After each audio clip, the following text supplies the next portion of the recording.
Lo que nos parece hoy racional ha tenido que imponerse. Nunca fue inmediatamente reconocido como tal. La ciencia es, con frecuencia, contraria al sentido común. Esta es una frase de la filósofa siria mexicana Ikra Mantaki, y que lo que nos indica es que la ciencia actual tiende a una racionalidad específica. Hoy veremos pensamiento ilustrado racional y método científico. Bienvenidos al curso de Filosofía de las Ciencias.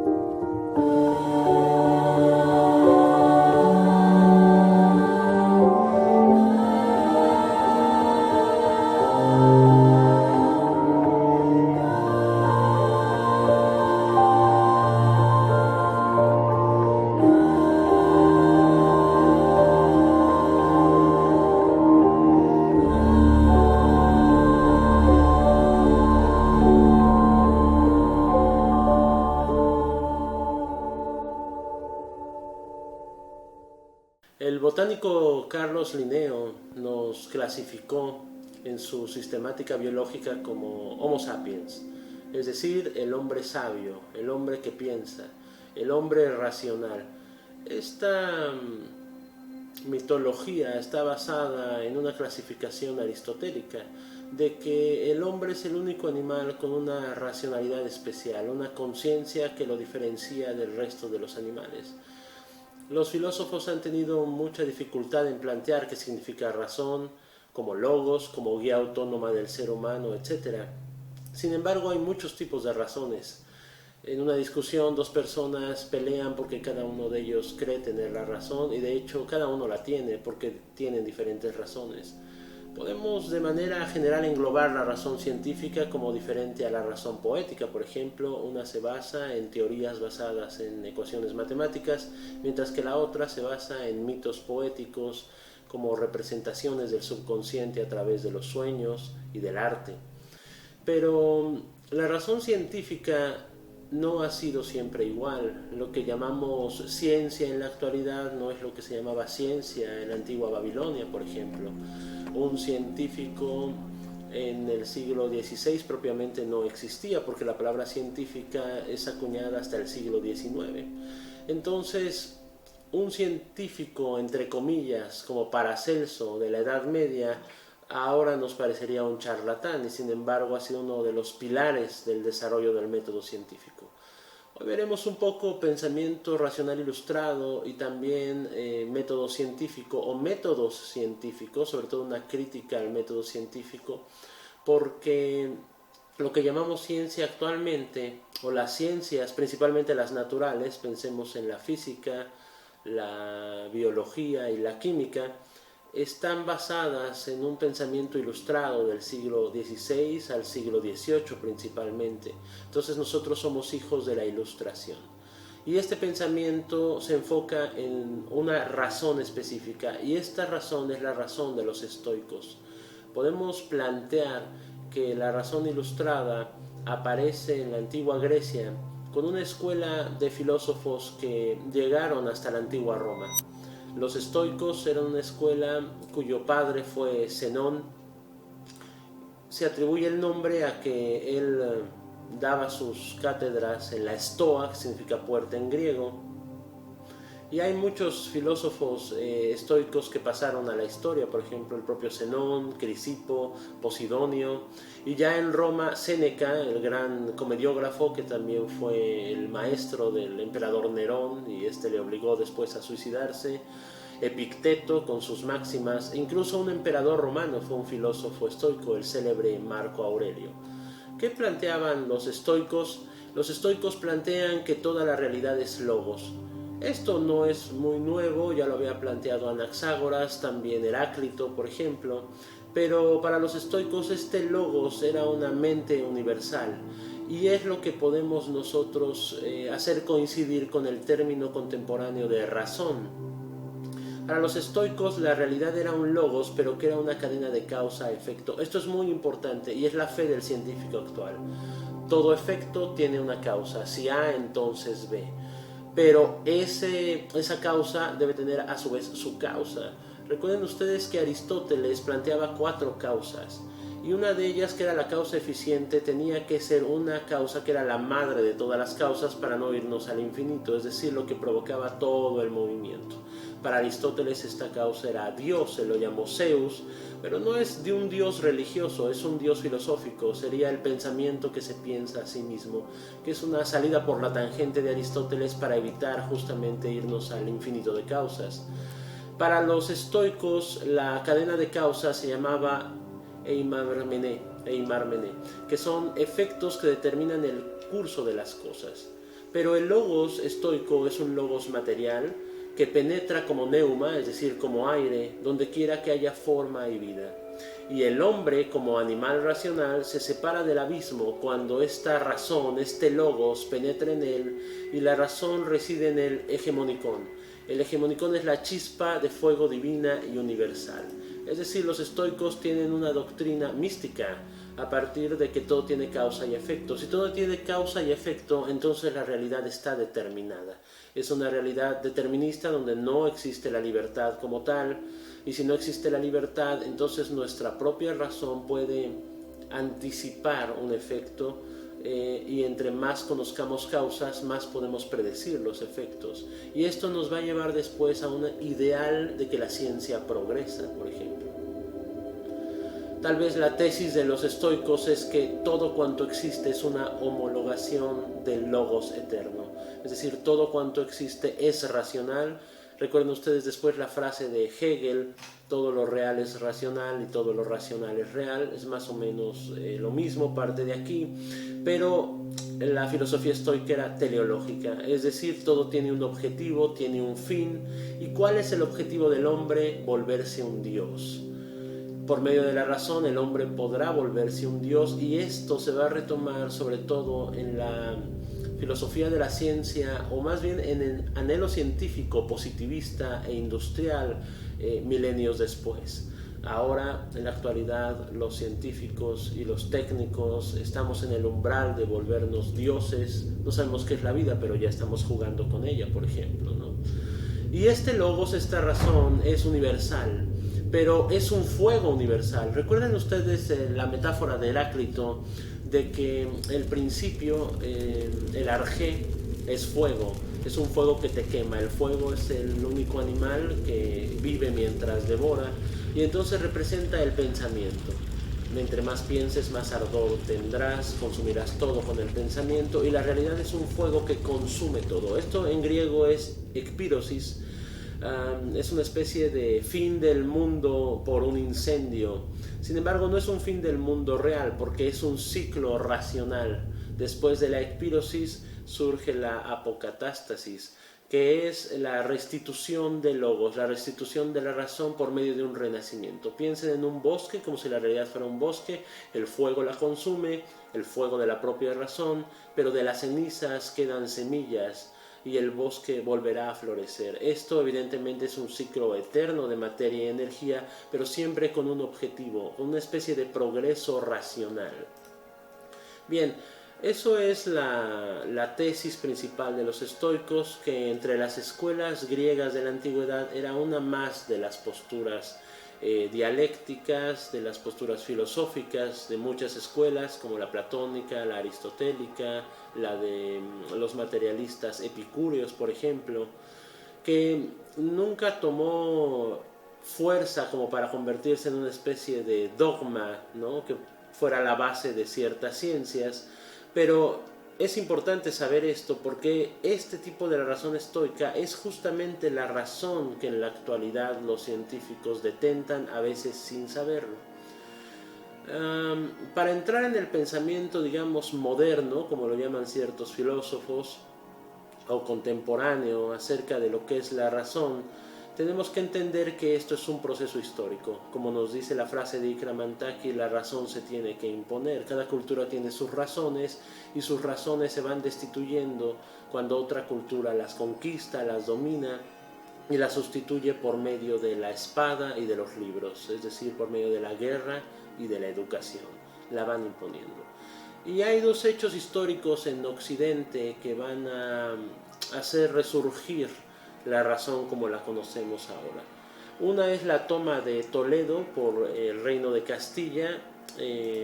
La toma de Toledo fue en 1085.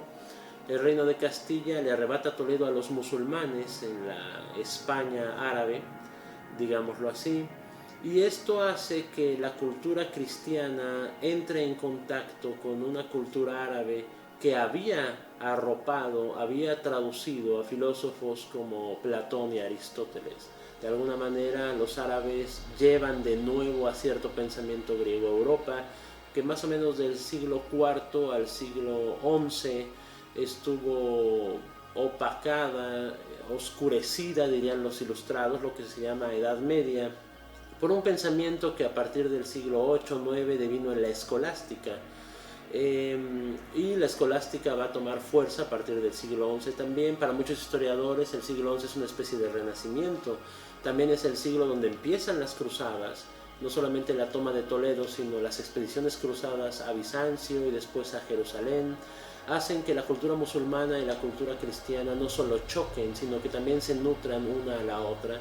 Y entonces los cruzados regresan con conocimientos arquitectónicos que van a ser las catedrales y sobre todo matemáticos. Este proceso de resurrección, digamos así, de una razón griega pero traída por los musulmanes es bastante importante, porque en el siglo XI el imperio, voy a decir islámico árabe, ¿no?, que comprendía una totalidad de naciones que iban desde España, el norte de África y lo que ahora conocemos como Medio Oriente, hasta lo que conocemos ahora como Afganistán, Irak, Irán, el imperio persa, el imperio otomano, los turcos, estaban con un pensamiento heredado del pensamiento griego racional. Y entonces ellos empezaron a aplicar, algunos filósofos, métodos interesantes para establecer teorías sobre la realidad. Recuerden que Al-Hasis ya en el siglo IX había planteado una teoría de la selección natural en su célebre libro sobre los animales. Pero es un filósofo muy sui generis, llamado Al-Hassen, o castellanizado como Al-Hassen, Abu Ali al-Hasan ibn al-Khattayyam, que nació en el 965 en Basora, lo que hoy es Irak, y murió en el 1030 en Egipto, el que desarrolló un método que algunos físicos denominarían método científico siglos después. El problema al que se enfrentó Al-Hassen es el problema de si el ojo detecta la luz o el ojo irradia luz. Un problema que ya Aristóteles había planteado, también los atomistas. Entonces había una especie de debate entre si el ojo irradia luz, así como Superman o como Cíclope, o más bien detecta la luz. Y él resolvió este problema en su tratado de óptica por medio de un método a base de la experimentación. Pero no solo eso, Al-Hassen este método lo trató de sistematizar por medio de matemáticas. De hecho, hay un trabajo que se llama Problema de Al-Hassen, que aparece en su volumen quinto de su tratado de óptica, donde él utiliza una sistematización geométrica, mecánica, óptica y analítica para resolver el problema. Al-Hassen decía que hay que tener todos los antecedentes sobre un problema, observar bien el fenómeno y experimentar. Y después de experimentar, hacer una teoría por medio de ecuaciones matemáticas. Si a ustedes les suena, esto es lo que muchos llaman método científico contemporáneo. Y estamos hablando de un hombre que hizo esto en el siglo XI. De hecho, se le atribuye el invento de la cámara oscura, que va a ser el principio de la fotografía y el cine posteriormente. Bueno, mientras Al-Hassen y otros filósofos como Al-Hasis hacían estas cosas en los imperios musulmanes, pues en la Edad Media Europea más bien dominaba la escolástica. La escolástica es una filosofía que va a tratar de justificar al Dios de los cristianos con la razón griega, es decir, conocer a Dios a través de las pruebas de la razón, pero no el conocimiento de la naturaleza. Y entonces van a ser dos posturas muy distintas. Tanto así que la razón ilustrada actual en realidad proviene de una guerra contra el catolicismo, una guerra intelectual contra la escolástica. Y hay otro evento histórico sumamente importante que sucedió, o más bien culminó el 29 de mayo de 1453. Vamos a avanzar 400 años. Durante estos 400 años la escolástica domina en Occidente, pero hay nociones de un resurgimiento, de un tipo de filosofía que apenas está en pañales, digámoslo así, que todavía no puede luchar contra una ideología oficial católica, pero que ya empieza a introducirse en la Europa, sobre todo a través de sectas secretas que son muy importantes en este desarrollo, y también a partir de una filosofía que se conocerá como hermética. ¿Qué pasa el 29 de mayo de 1453? La toma de Constantinopla por parte de los turcos.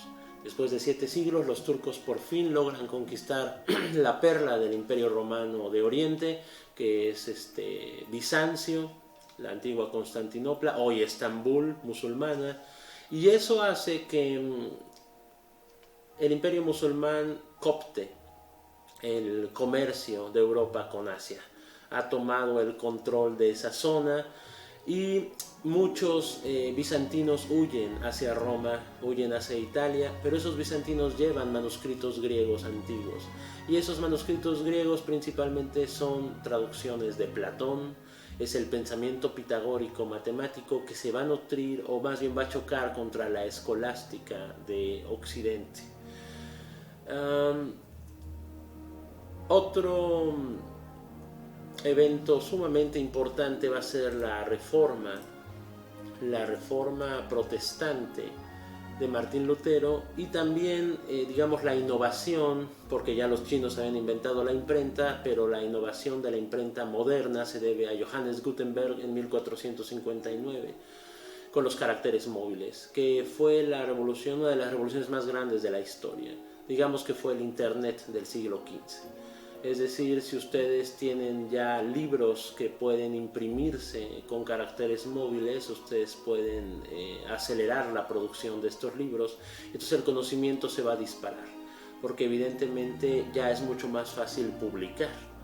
Tanto así que, por ejemplo, tenemos una gráfica que ustedes pueden ver en pantalla de 1450 a 1800, y ahí ven el número de copias de libros impresos en Europa a partir de la invención de la imprenta. En el siglo XV pues eran casi cero, en el siglo XVI hay 200.000 libros al año, en el siglo XVII cerca de 500 millones, y ya en el siglo XVIII tenemos 1.000 millones de libros publicados al año. Entonces esto va a hacer que toda idea, todo conocimiento, todo contraconocimiento, toda ciencia o pseudociencia sea fácilmente, o encuentre un vehículo de comunicación cada vez más acelerado. Otra cosa muy importante es el desarrollo náutico de los grandes imperios que se van a desarrollar en el siglo XV, que son Portugal y España. Los turcos, al cerrar el paso del comercio por la frontera entre Asia y Europa, tienen que encontrar nuevas rutas los europeos, y las encuentran gracias a su desarrollo náutico y tecnológico, probablemente heredado de conocimientos matemáticos por medio de los judíos y los árabes también. Cristóbal Colón, por ejemplo, quizá fue un judío, de escuelas muy importantes de conocimientos secretos. Él tuvo que ocultar su identidad de judío porque justamente los reyes que lo patrocinaron fueron los que expulsaron a los judíos, ¿no? Y entonces los portugueses le dan la vuelta a África, y los españoles llegan a algo que pronto será un nuevo mundo, que se convertirá en América. Entonces el pensamiento europeo se ensancha, están descubriendo nuevas tierras, nuevas culturas, y por lo tanto hay nuevos conocimientos a la vista. La ruta de Vasco da Gama, que logra pasar al Cabo de Buena Esperanza, llega a Mozambique y llega hasta Calcuta, abre una línea para los portugueses y posteriormente ingleses para el comercio de esclavos negros africanos, ¿no?, que durará siglos. Y en 1522 Martín Lutero se rebela contra la Iglesia Católica, lo protegen los príncipes, y esto va a tener como consecuencias cosas tan maravillosas y terribles a la vez, como son las guerras de religión, la guerra de los 30 años que va a destrozar Europa completamente, y va a ser también que la contrarreforma católica romana haga renacer una Inquisición, un tribunal del Santo Oficio mucho más duro que era en siglos anteriores. Los protestantes también van a empezar a quemar brujas. La Inquisición protestante fue tan terrible o más que la Inquisición católica. Los odios de la religión, los cristianos ahora no solamente van a luchar contra los musulmanes, sino se van a despedazar entre sí. Surgen nuevas iglesias con el paso del tiempo, la anglicana por Enrique VIII, la calvinista en Suiza, sectas como los hugonotes, por supuesto los protestantes originales de Alemania. Lutero fue protegido por los príncipes que tenían un pleito contra el papado desde hace siglos. Entonces Europa se convierte una vez más en un polvorín, es una guerra mundial a una pequeña escala, pero una gran escala sangrienta. Pero la Reforma Protestante tiene una particularidad. Ahora los cristianos ya pueden leer la Biblia, y pueden leer la Biblia traducida a sus propios idiomas. Recuerden que la Biblia en inglés fue traducida ya en el siglo XV, aunque quemaron a su autor por hacerlo porque estaba prohibido. Lutero va a traducir la Biblia al alemán, y la idea de la Reforma es que los propios pastores o el propio creyente lea para que por medio de su razón encuentre a Dios. William Tyndale fue el hombre que tradujo la Biblia al inglés y lo quemaron por eso, pero ya no se podía parar ese proceso. Antes de la Reforma Protestante muy pocos fieles podían leer las Sagradas Escrituras, más bien oían misa en latín, algunos ni siquiera la entendían, y el padre escogía ciertas lecturas. Pero cuando los fieles ya pueden acceder a la Biblia, hacen un proceso que se llama hermenéutica, es decir, la interpretación del texto. Y esto, por muy fanático que se sea, uno empieza a pensar, uno empieza a comparar los libros de la Biblia, empieza a razonar de diferente manera. Entonces la Reforma Protestante provoca esto, que los fieles tengan que leer. Pero el Imperio Católico no se queda atrás. El Imperio Católico ya tenía estructuras muy sólidas de pensamiento. Las universidades fueron creadas por la Iglesia Católica, las primeras en Occidente, otras por el Imperio Musulmán, que también tenían grandes universidades e institutos. Pero cuando aparece la guerra de religión, el catolicismo, por un lado, sí endurece la Inquisición y prohíbe mucho pensamiento crítico, por supuesto, pero también los protestantes prohíben mucho pensamiento crítico. Y es una paradoja porque, por otro lado, surgen escuelas católicas como los jesuitas, como respuesta a la Reforma, donde el conocimiento va a ser muy importante para los jesuitas. También atesoran una gran racionalidad para luchar contra sus enemigos protestantes, enemigos ideológicos, pero también políticos. Y en 1524 hay una revolución enorme en lo que conocemos ahora como Alemania, que es la guerra de los campesinos alemanes, a los cuales Lutero recomendó aniquilarlos a todos como una chusma terrible. Lutero era un hombre con mucho odio. Recuerden que decía que había que quemar a los judíos como ladrillos. Pero la guerra de los campesinos alemanes, que perdieron al final, por supuesto no tenían el poder político, hubo unas masacres inmensas en la Alemania protestante, tenía una base ideológica, y esa base ideológica era luterana. La verdad no se deriva de la autoridad, la verdad no se deriva del Papa, pero entonces tampoco se deriva de los señores, y entonces la gente ya puede rebelarse contra la autoridad. En el pensamiento filosófico esto es muy importante, porque la verdad ya no va a derivar de autoridades científicas. Por ejemplo, en la medicina durante siglos se estudió a Galeno como si lo que dijera Galeno fuera la verdad absoluta en el cuerpo humano, sin experimentar el cuerpo humano. Para los físicos la verdad estaba en Aristóteles, ahí estaba la verdad y nada más. Igual que los cristianos, la verdad estaba en la Biblia, o los musulmanes en el Corán. Pero cuando la verdad ya no deriva de la autoridad, uno puede empezar a dudar de las verdades, y la duda se empieza a meter en las ideologías de las personas, y esto es imparable. Cuando la duda llega, empieza un proceso que conocemos como iluminación, conocemos como ilustración.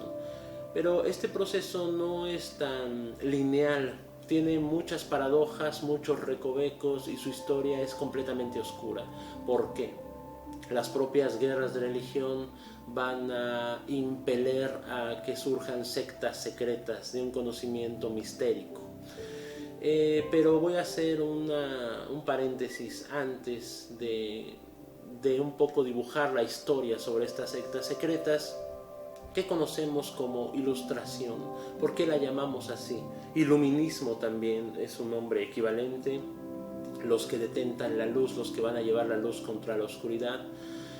Acudamos a la definición de pues el que es el filósofo de la ilustración por antonomasia, Immanuel Kant, que escribe un libro que se llama ¿Qué es la ilustración? Ya en el siglo XVIII.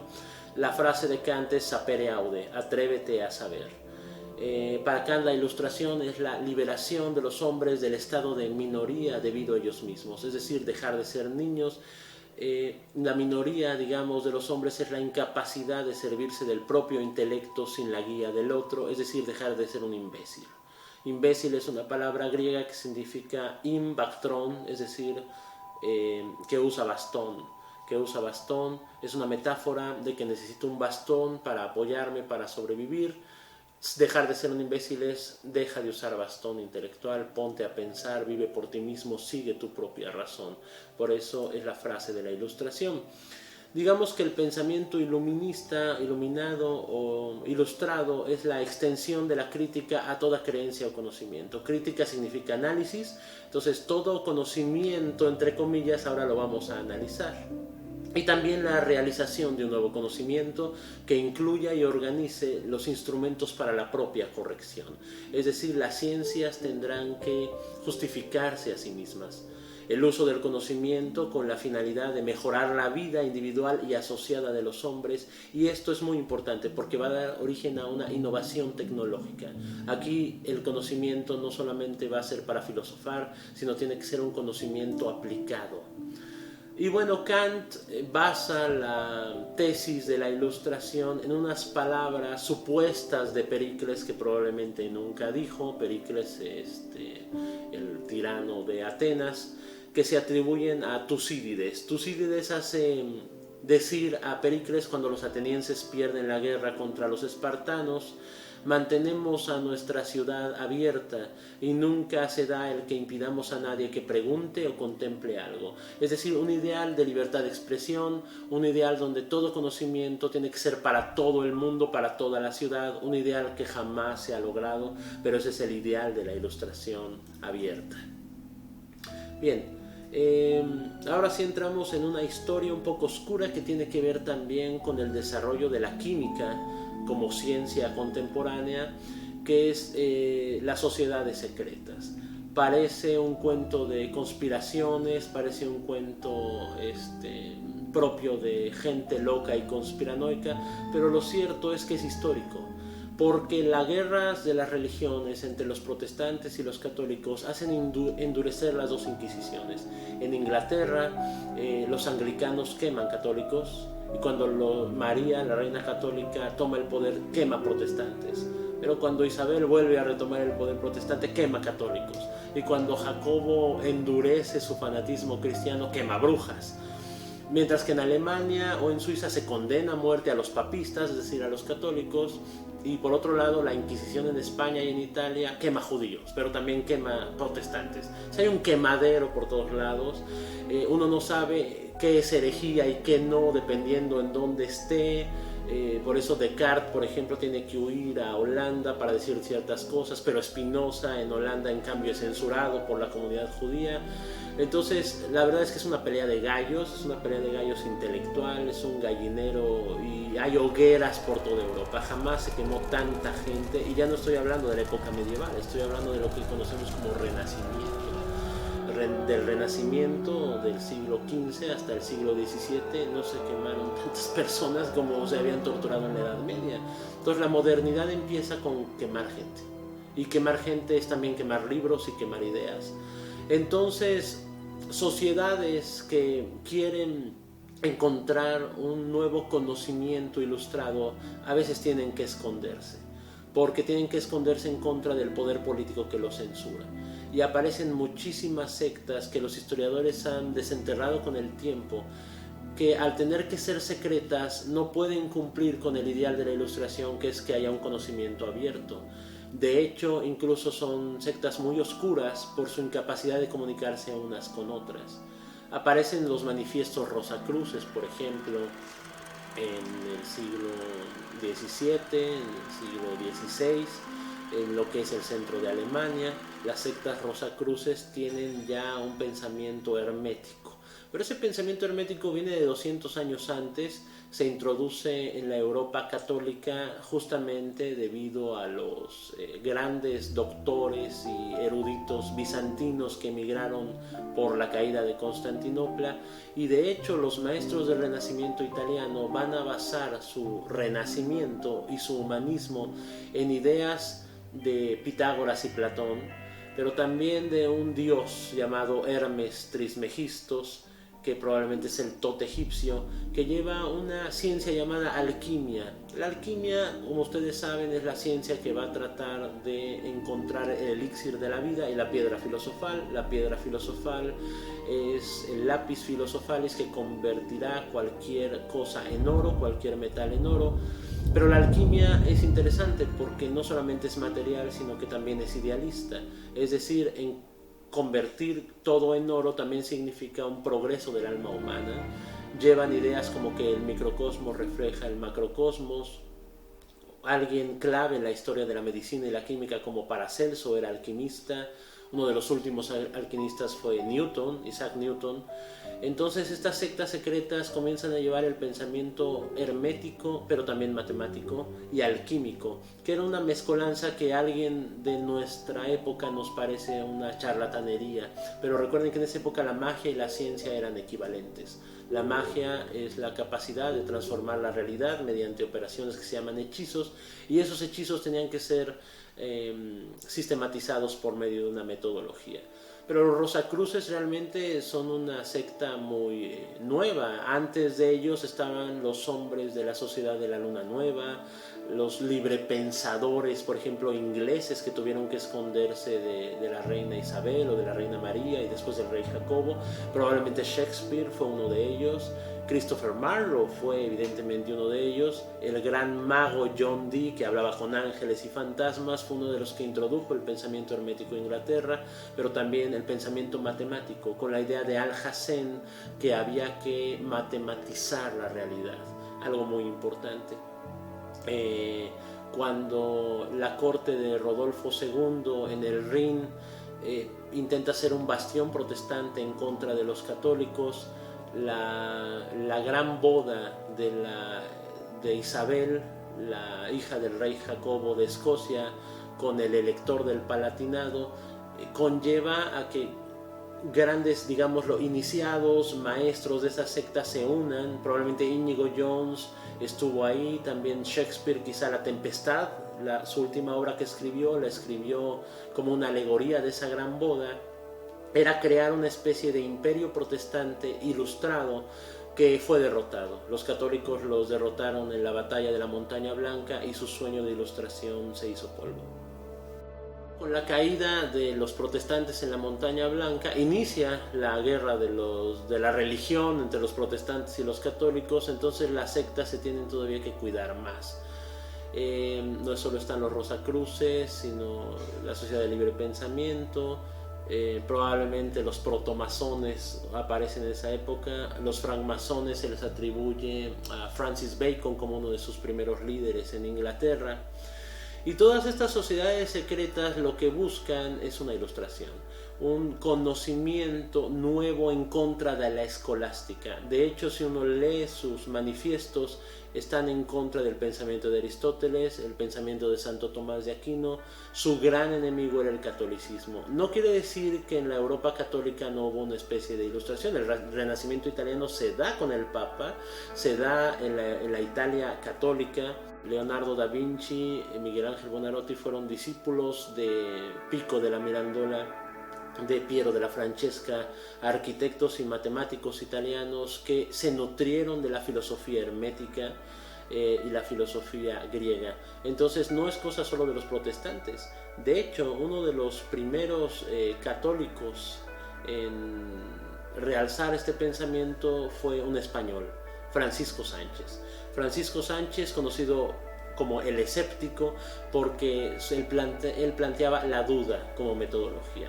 Francisco Sánchez se adelanta a muchos diciendo que hay que tener un examen directo de cualquier realidad antes de tenerla como tal. Por lo tanto, hay que someter los datos de la experiencia al análisis y crítica del juicio. Y la única realidad cognoscible es el mundo externo. Eso es muy importante. Su obra se llama Del más noble y universal primer saber, que nada se sabe, ¿no? Publicada en 1580, y por eso le llamaban el escéptico. Pero esto viene desde antes. Pensemos en la frase de Platón en su diálogo Menón, donde Platón se pregunta si el conocimiento científico es de los objetos desconocidos o de los objetos conocidos.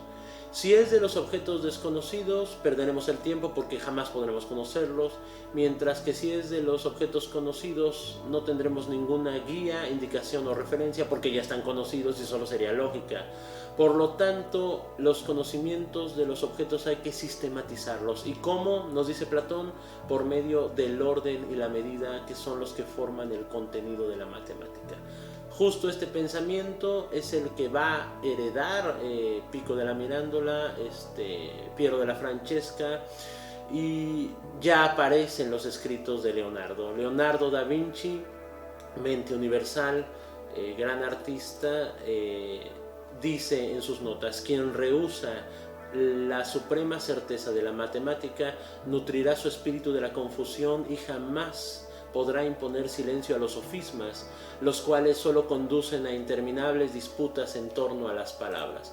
Lo que quiere Leonardo da Vinci es un lenguaje universal con una base filosófica que nos indique la verdad de las cosas, y él la va a encontrar en las matemáticas, lo mismo que hizo Alhazen, lo mismo que hará posteriormente Galileo. Dice Leonardo: no hay acción de fuerzas espirituales sobre la materia. Esto es importante porque ya el científico no va a buscar fuerzas espirituales, sino que va a estudiar fuerzas físicas. Las fuerzas, para poder ser objeto de estudio matemático, tienen que aparecer vinculadas necesariamente a los órganos de la materia y a condiciones matemáticas. Por eso, materiales que se pueden sistematizar matemáticamente. Por eso, para Leonardo, la reina de las ciencias era la mecánica. Él fue un gran ingeniero, probablemente solamente idealista, pues en la mecánica la matemática da sus frutos. Leonardo hizo grandes aportaciones a la física. Por ejemplo, él formuló la ley de la gravedad en el plano inclinado, mucho antes que Galileo, y determinó el principio de velocidades virtuales. Y para Leonardo, igual que para Francisco Sánchez posteriormente, el ideal de la verdad y de la razón está en el pathos de la experiencia, en la pasión de la experiencia, lo que después conoceremos como conocimiento empírico o experimentación, porque la experiencia es la grande y eterna maestra. Si queremos aprender de la naturaleza, debemos nutrirnos no de los pálidos resúmenes que de ella nos ofrecen los libros y los autores, sino en su fuerza y en su vida originales. Por lo tanto, la experiencia es la forma exterior de manifestar las relaciones y las leyes de la razón. Aquí Leonardo da Vinci nos habla de este tipo de razón, que es una razón estoica. Toda ciencia es la interdependencia de la observación y la razón, nos dice Leonardo. Y solo podemos gloriarnos de comprender aquello que nosotros mismos sabemos proyectar y bosquejar en nuestro espíritu, y no lo que la naturaleza misma nos ofrece. Bien, este es un gran principio de pensamiento racional. Y tenemos que, evidentemente, llegar a un hombre clave, Francis Bacon. Francis Bacon, que contemporáneo de Shakespeare, contemporáneo de la reina Isabel y también del rey Jacobo I, muere en 1626, y él pertenece a varias sectas que se van a conocer como los Iluminados, los Illuminati en latín. Los Iluminados están en contra de toda la tradición. Toda la tradición es errónea, nos conduce a la falsedad. Por lo tanto, cuidado con este pensamiento, porque este pensamiento también es muy fanático, ¿no? O sea, toda tradición está mal de entrada. Y lo que propone Bacon es un razonamiento inductivo en contra del razonamiento escolástico aristotélico. Francis Bacon dice que el iluminado debe ser escéptico en cierta medida. La duda, de nuevo, es su metodología. El escéptico solo puede aceptar explicaciones probadas mediante la observación y la experiencia sensible. Nos propone otra vez un empirismo y lo de siempre: la verdad no se deriva de la autoridad. El contexto de los iluminados es cuando las grandes potencias europeas están colonizando o conquistando lo que es América, África y Asia, y se están peleando entre sí por esos trozos de colonias, guerras interminables entre los Países Bajos, España, lo que va a ser Holanda, Italia y España. Bueno, España contra todos, ¿no? Porque España es el imperio absoluto, Inglaterra su gran enemigo, Francia también entra a la pelea, Portugal. Entonces es una guerra mundial que realmente no ha parado durante 500 años. Y este contexto hace que los iluminados tengan una idea ligada a la política. Francis Bacon nos dice que todo estudio de la naturaleza tiene que estar al servicio del Estado. Recuerden ustedes a John Dee diciéndole a la reina Isabel que no salga la flota inglesa a luchar contra la gran armada invencible de los españoles que quiere invadir Inglaterra, porque las condiciones meteorológicas no son buenas. El estudio del clima indica que va a haber tormenta y eso arruina la batalla de los españoles. Entonces esta idea es interesante. Los reyes deben patrocinar a los iluminados, a los que conoceremos después como científicos. A Francis Bacon lo apoyó la reina Isabel, a John Dee también, a Jacobo I ya no tanto. John Dee tuvo que esconderse precisamente porque Jacobo I estaba quemando brujos, el gran enemigo de los brujos. Y es muy fácil en esta época que si tú eres un sabio o te dediques a la alquimia o a las matemáticas, seas automáticamente condenado como un hechicero al servicio de Satanás. Recuerden ustedes que el pentagrama pitagórico, que para ellos era una figura sagrada, se convierte después en una figura satánica, ¿no? Entonces, lo que quieren las sectas alquímicas es salir del anonimato y que los proteja un príncipe, un gran rey, un gran estado. El estado de Rodolfo II no se pudo hacer, Inglaterra durante un tiempo lo hizo, después tuvieron que esconderse de nuevo. En la concepción escolástica todo está ya en los textos sagrados, la naturaleza solo es una metáfora de Dios. En cambio, la concepción empírica sería que la verdad es fruto del tiempo, la naturaleza no está en los textos, por lo tanto hay que estudiar a la naturaleza. La idea de Francis Bacon se parece a la de Genófanes, un progreso científico donde la antigüedad es escasa de conocimientos, en cambio la modernidad es progreso. Y aquí aparece ya por fin esta noción: la ciencia nos llevará a progresar. ¿En qué sentido?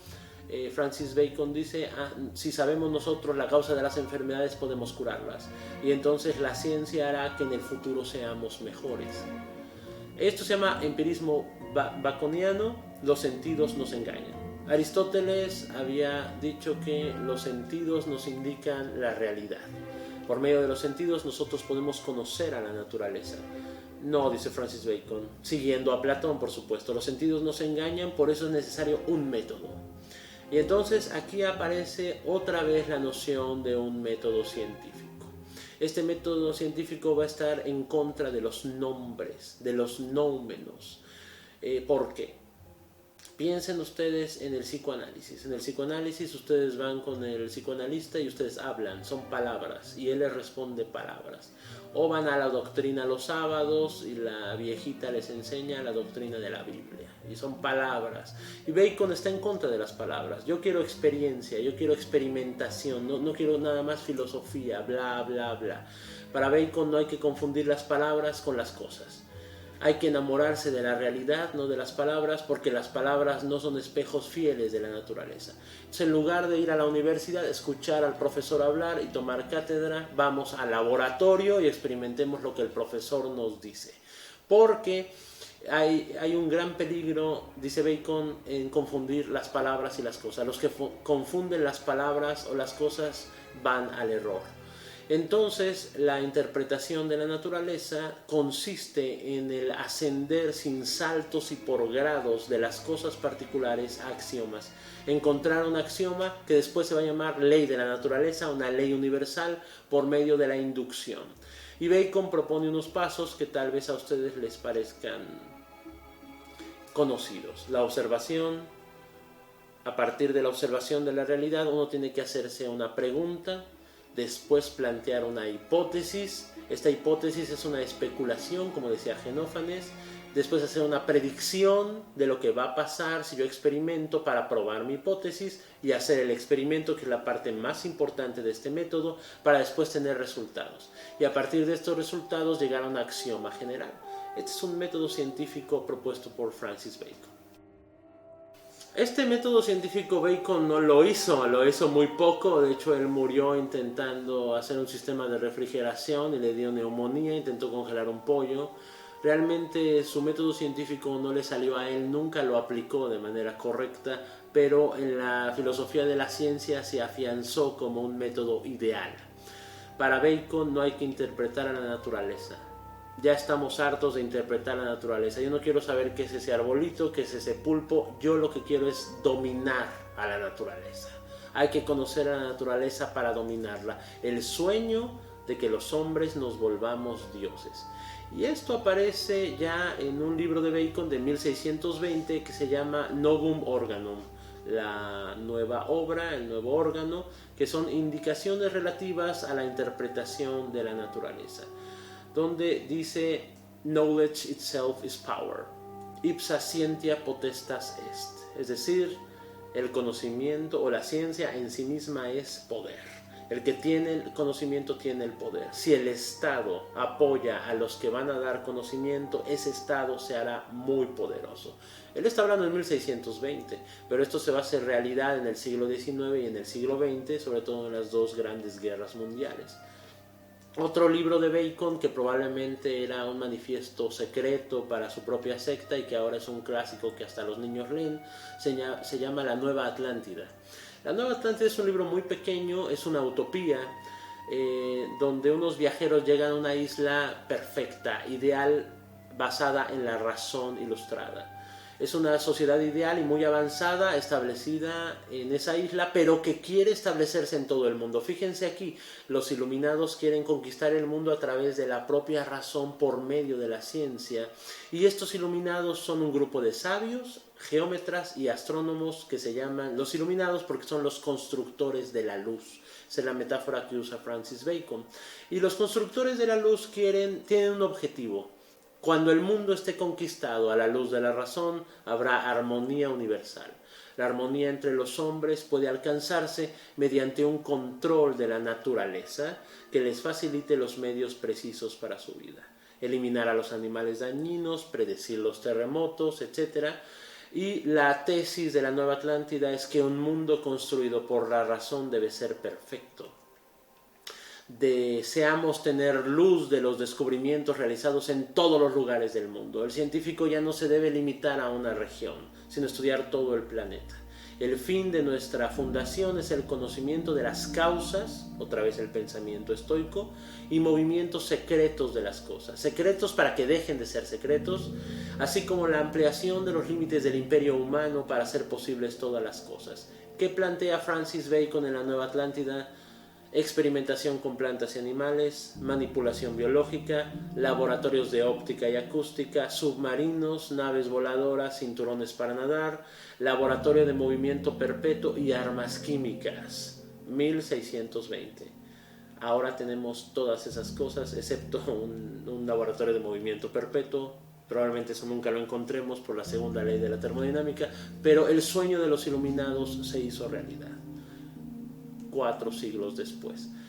No existía la palabra científicos. La palabra científico es acuñada por William Whewell hasta 1860. Bacon les llama los intérpretes de la naturaleza. ¿Qué hacen? Sintetizan los descubrimientos logrados mediante experimentos en observaciones, axiomas y aforismos de más amplitud, Y entonces hacen predicciones verosímiles de enfermedades, plagas, invasiones de animales dañinos, años de escasez, tempestades, terremotos, grandes inundaciones, cometas, las temperaturas del año y otros fenómenos diversos. Por consiguiente, los intérpretes de la naturaleza aconsejan a los políticos, a los príncipes, lo que deben hacer para evitar los males y remediarlos. Nos está proponiendo un instituto de investigación ligado al Estado. Es decir, la universidad ligada a CONACYT, ¿no? ¿Para qué? Para que podamos resolver los problemas del Estado por medio de la razón científica. Y si ustedes se fijan, ese ideal baconiano es el ideal de los francmasones ingleses que pasó a los Estados Unidos de América, porque los fundadores de los Estados Unidos eran masones, ¿no? Los padres de la nación norteamericana, Thomas Jefferson, Benjamin Franklin, etc., George Washington, y ese es el ideal de los constructores de la luz, basar el Estado a la luz de esa razón por medio de conocimientos científicos. Inglaterra y Estados Unidos juntos han conformado un gran imperio que sigue en la actualidad con base en esa ideología científica, filosófica y política. Bien, pero en Francia también empieza un movimiento contra la tradición. Ciertas sectas secretas también empiezan a infiltrar su pensamiento en contra del catolicismo, en Francia más porque es un país que sí tiene una base protestante que fue aniquilada. Recuerden la noche de San Bartolomé, el propio rey Enrique se convierte al catolicismo con su frase París bien vale una misa, ¿no? Me quedo con París. Después un jesuita lo iba a apuñalar por eso, ¿no? Que lo consideraba un falso católico. Pero Francia era más católica que protestante, entonces las sectas empiezan a hacer un pensamiento en contra de la Iglesia Católica, contra la tradición. Ya Pierre Bayle en 1697 hace un diccionario histórico y crítico donde su base va a ser rechazo a la autoridad de la tradición y del reconocimiento de cualquier valor independiente de la razón. Esto es bien importante porque solo la razón va a ser la guía del hombre. Todo lo que no será racional será falso. Eso es falso, pero es el pensamiento ilustrado de Pierre Bayle. Por lo tanto, tradición y error coinciden. Todo lo que es tradición va a ser falso y lo que tiene que hacer el hombre es dejar paso a la libre investigación. Y esto va a dar una filosofía llamada empirismo. El empirismo es la dirección filosófica que apela a la experiencia como criterio de la verdad. Toda verdad debe ser puesta a prueba y por lo tanto ocasionalmente modificada, corregida o abandonada. Pensemos en el mito de Jesucristo cuando resucita y se presenta a sus apóstoles y todos están contentísimos, se inclinan ante el maestro, menos Tomás. Tomás no le cree a los discípulos que ha resucitado porque él dice que eso es imposible, eso va en contra de la razón, como dice tu abuelita, como Santo Tomás, hasta no ver, no creer. Y entonces Jesucristo se presenta, Tomás no sabe si es real y Cristo le dice, toca mis llagas, ¿no? Y entonces ya Tomás mete la mano en las llagas de Cristo, entonces ya dicen, sí eres tú, pero él tiene que experimentar. Ese es el empirismo. Yo tengo que tocarlo, tengo que verlo con mis sentidos, pero también hacer experimentación. Y el empirismo también es la base de la filosofía de John Locke, que nos dice que no hay conocimiento innato, se tiene que ir desarrollando a través de la vida del ser humano, y niega todo lo suprasensible, es decir, niega todo lo sobrenatural. No hay sobrenatural, solo hay naturaleza. Toda realidad que no se puede confirmar o examinar de un modo no es real. Si no puedo experimentar con ella, no es real. Y entonces aparecen ya, fíjense qué interesante, las sectas que eran secretas van a ir conformando sociedades que quieren salir a la luz, porque es como un poco absurdo que haya iluminados en la oscuridad, ¿no? Entonces tienen que sacar su conocimiento a la sociedad. Y la Royal Society es una de las primeras, la Real Sociedad de la Ciencia, a la cual pertenece Robert Hooke y Isaac Newton. Y uno de los primeros tratados que va a tratar de incorporar todo el conocimiento de su época con la Royal Society es la enciclopedia basada en la razón. Pero antes hay que ver a un filósofo que se me está pasando, que es, por supuesto, la rana René Descartes. ¿Cómo se me pasa? Porque todos los maestros de filosofía dicen que con él empezó el modernismo, lo cual no es cierto, entonces por eso se me pasa, porque estoy viendo el modernismo que viene desde mucho antes. Pero bueno, veamos a Descartes, muy importante. Descartes también aparece por la misma época que Francis Bacon, que los Rosacruces, es contemporáneo de ellos, pero Descartes es católico.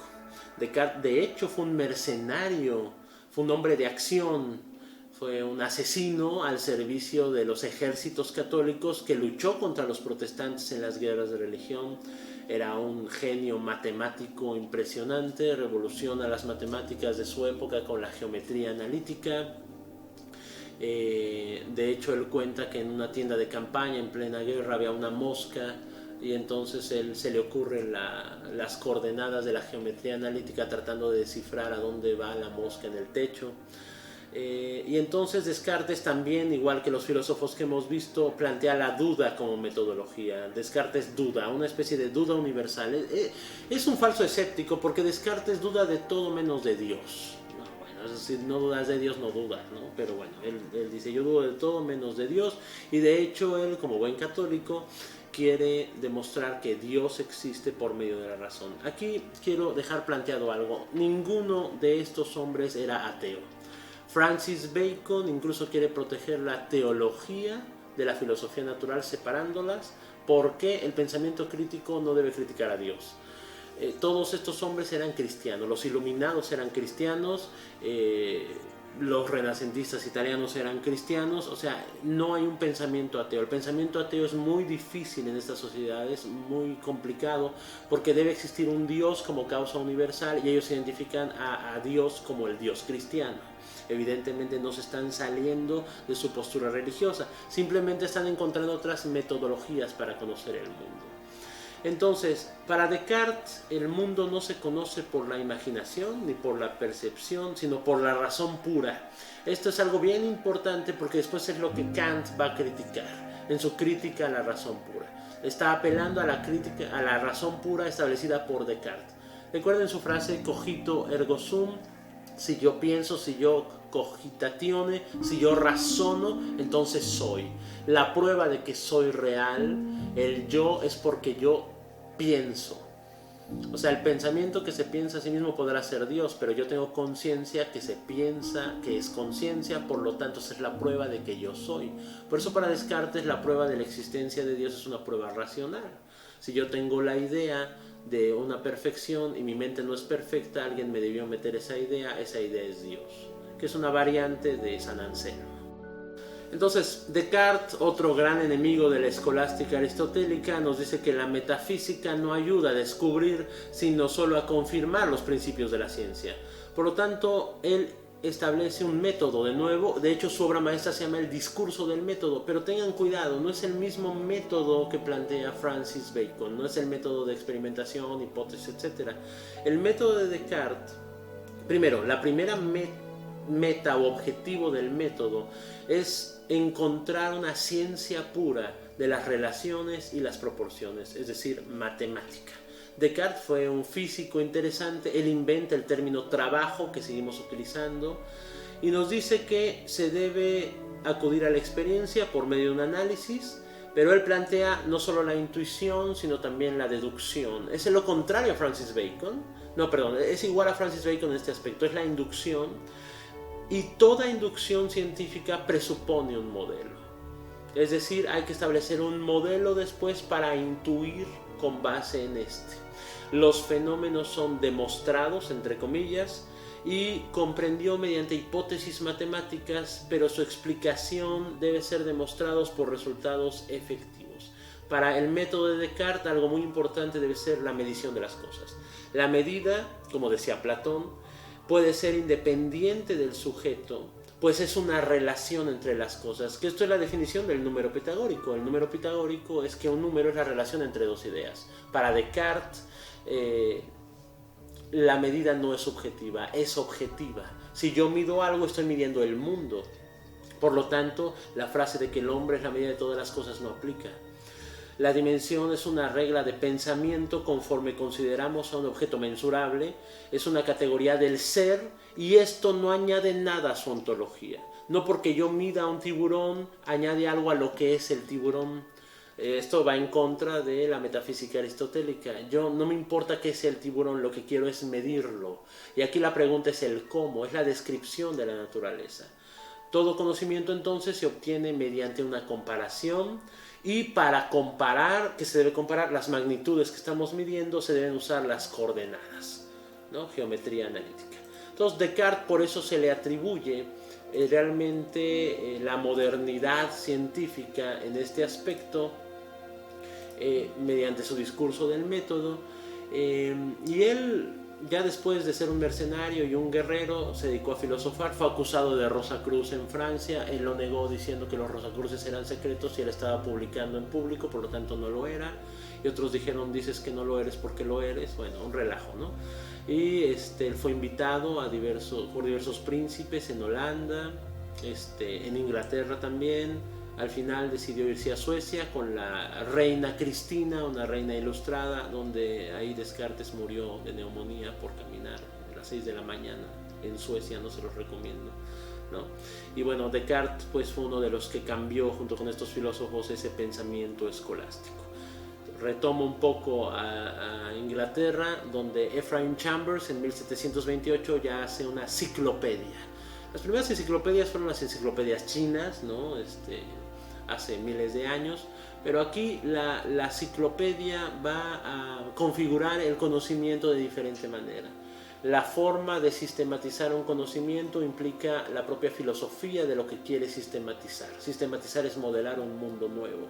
Y esta enciclopedia va a estar a la luz de una razón científica moderna. Y eso va a ser el germen de la gran enciclopedia francesa de los ilustrados franceses. Los ilustrados franceses, Diderot, Voltaire, Rousseau en menor manera porque viene de otra tradición, se incorpora a ellos y luego pelea contra ellos, Holbach, etc. Son, digamos, filósofos pertenecientes a una clase social no pobre, pero tampoco eran aristócratas, muchos ligados también a sectas secretas como los masones, otros no, que van a dar el germen posterior a lo que será la Revolución Francesa, una revolución otra vez destinada a destruir a la Iglesia Católica, a su gran enemigo. Pero los enciclopedistas, vamos a conocer a este grupo de filósofos franceses del siglo, ya estamos en el siglo XVIII, como los enciclopedistas. Su objetivo es luchar contra el prejuicio y la ignorancia. Ellos atribuyen el prejuicio y la ignorancia a la religión católica. Y surge la concepción de la tolerancia y el progreso ahora por medio de la enciclopedia. Para los ilustrados franceses, el propósito del conocimiento es despojar al mundo objetivo que se alza frente a nosotros de toda su extrañeza, para que, como se dice, podamos sentirnos en casa en él. Es decir, que no haya misterios. Si la realidad no tiene misterios, no tengo por qué temer a la realidad. Esto se parece un poco a lo que nos dice Lucrecio en La naturaleza de las cosas. No tiene caso temer a los dioses porque o no existen o no les importamos, ¿no? Nos dice nuestra razón. Entonces, Diderot, Holbach, Voltaire, Diderot fue el editor de la enciclopedia, y en particular un matemático muy interesante que se llamó Condorcet, nos van a llevar de la mano a una idealización de la ciencia un poco rosa, digámoslo así, que después se va a transformar en roja por la sangre. Los principios enciclopédicos parecen muy hermosos, suenan muy bien, pero hay que tener cuidados con ellos. El primero es: la ciencia revela los secretos de la naturaleza y del entendimiento de la condición humana. Cuidado, aquí tenemos que hay una condición humana. Todos los hombres somos iguales. Que recuerden que se va a transformar en una divisa de la Revolución Francesa, la igualdad entre los hombres, y en la aplicación de dicho conocimiento para la mejora de la condición humana. Es decir, podemos mejorar la condición del hombre por medio de la educación. ¿Pero de qué educación? La educación ilustrada, no cualquier tipo de educación, la educación por medio de la razón. Existen normas éticas universales que trascienden la relatividad cultural. Es lo mismo que decía la Iglesia Católica, sí, pero aquí van a ser otras, ¿no? Las que nos dicte la razón, no la teología.